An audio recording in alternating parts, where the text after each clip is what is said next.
19वीं शताब्दी के अंत का समय था। हिंदी साहित्य क्षेत्र में उथल पुथल मची हुई थी। कारण थी एक पुस्तक जिसने आने से पहले ही उत्सुकता बढ़ा दी थी, जिसके छपने से पहले ही वो बिक चुकी थी और जिसने आने के बाद तो क्रांति ही पैदा कर दी थी।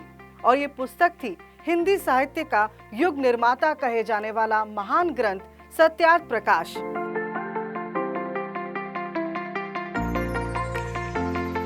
विश्व में आर्य समाज का 150वां स्थापना वर्ष और महर्षि दयानंद सरस्वती जी की 200वीं जयंती बहुत ही उत्साह के साथ मनाई जा रही है।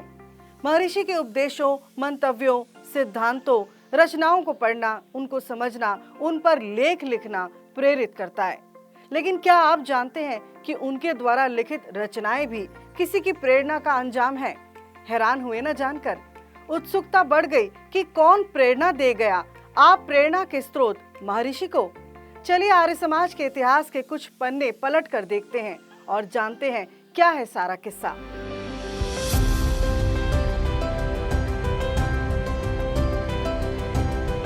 नमस्ते जी, स्वागत और आभार सभी दर्शकों का। मैं हूं हरप्रीत कौर।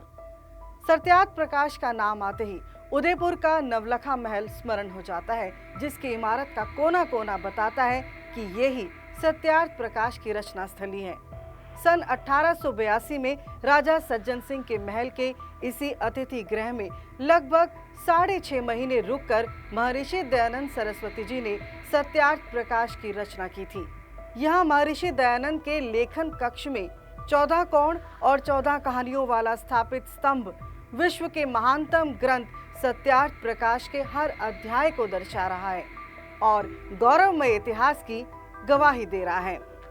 लेकिन सत्यार्थ प्रकाश का जो संस्करण इस स्थली से छपा था वो प्रथम नहीं था।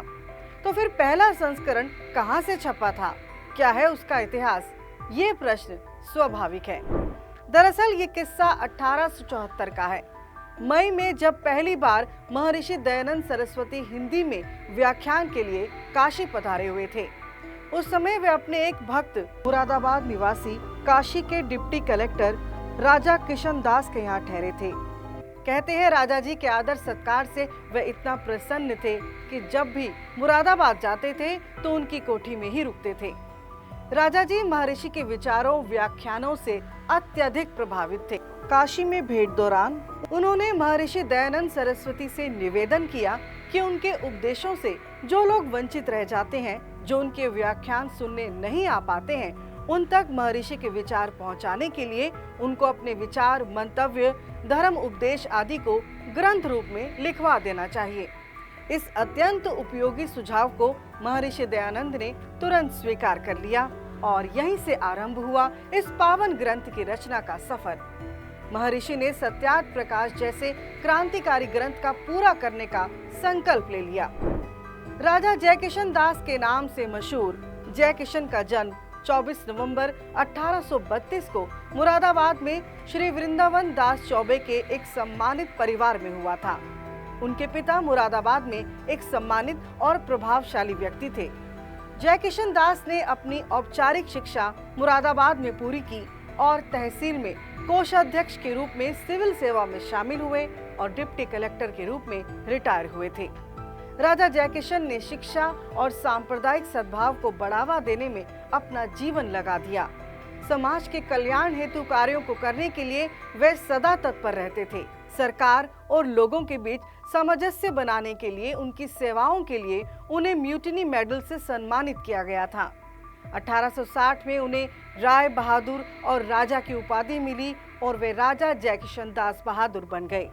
बाद में उन्हें 31 मई 1870 ब्रिटिश सरकार से CSI की उपाधि मिली।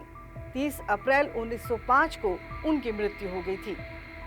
बात करें सत्यार्थ प्रकाश की रचना में राजा जी की भूमिका की, तो जब महर्षि ने अपने विचारों, भाषणों को लेखनबद्ध करने का निर्णय लिया तो उसे लिखवाने और छपवाने का सारा भार राजा जयकिशन दास ने अपने ऊपर ले लिया था। और यही नहीं, महर्षि की सहायता के लिए राजा साहब ने महाराष्ट्र के एक ब्राह्मण चंद्रशेखर को ग्रंथ लिपिबद्ध करने के लिए नियुक्त कर दिया था। महर्षि दयानंद मूल रूप से गुजरात के रहने वाले थे और उनकी मूल भाषा गुजराती थी और संस्कृत के वो प्रखंड विद्वान थे। फिर भी उन्होंने धर्मोपदेश हिंदी में लिखने का निर्णय लिया था। दरअसल महर्षि जब अपने कोलकाता प्रवास पर थे तब उन्हें केशव चंद्र सेन जैसे क्रांतिकारी ने हिंदी भाषा में लिखने, पढ़ने व बोलने की प्रेरणा दी थी।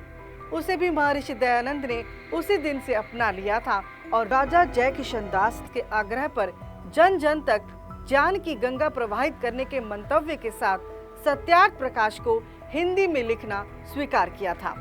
इतिहास बताता है कि 12 जून 1874 को सत्यार्थ प्रकाश का लेखन कार्य आरंभ हुआ था।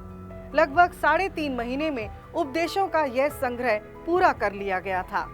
2012 पृष्ठ वाले इस ग्रंथ को 14 समुल्लासों अर्थात विभागों में बांट दिया गया था।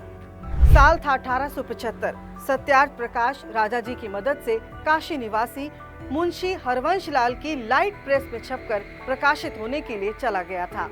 इस पांडुलिपि के 700 पृष्ठ अर्थात 12 विभागों के अंत तक का भाग ग्रंथ रूप में राजा जयकिशन दास ने अपने पैसों से मुद्रित कराया था।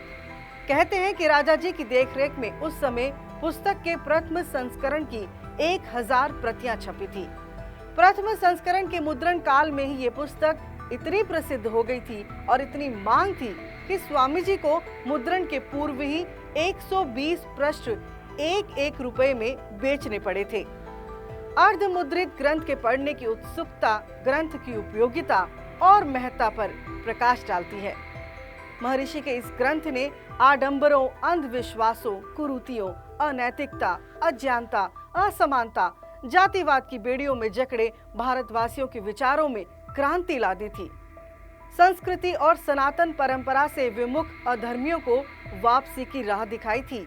सत्य को सत्य, असत्य को असत्य कहने का बोध और साहस का एहसास करवाया था। उस समय से लेकर अब तक इस अमूल्य ग्रंथ में छपे धर्म उपदेशों को पढ़कर गुरुदत्त विद्यार्थी जी, स्वामी श्रद्धानंद जी, पंडित लेखराम जी, वीर सावरकर आदि जी कितने ही स्वतंत्रता सेनानी, वीर बलिदानी, विद्वान, विचारक महर्षि के अनुयायी बने और आर्य समाज की सेवा में अपना जीवन न्योछावर कर दिया और यथावत ये क्रम जारी है। साल था 1882। सत्यार्थ प्रकाश का द्वितीय संस्करण छपवाने की आवश्यकता अनेक कारणों से शीघ्र ही प्रतीत हुई।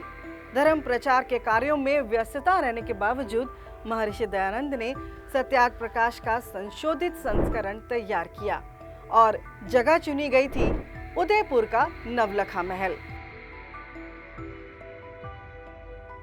ग्रंथ का मुद्रण उनके निजी वैदिक यंत्रालय में हुआ था। यह संस्करण उनके जीवन काल में ही मुद्रित होना आरंभ हो गया था, परंतु उसका पूरा प्रकाशन उनके निधन के लगभग 1 वर्ष पश्चात 1884 में ही हो सका। महर्षि दयानंद सरस्वती ने अमर ग्रंथ सत्यार्थ प्रकाश को हमें प्रस्तुत किया। 200वीं जयंती के विशेष उपलक्ष्य पर हम उन्हें कोटि कोटि नमन करते हैं। साथ ही आर्य समाज नमन करता है राजा जयकिशन दास जी को, जिनकी प्रेरणा स्वरूप आज भी सत्यार्थ प्रकाश लाखों करोड़ों लोगों के जीवन का उद्धार कर रही है।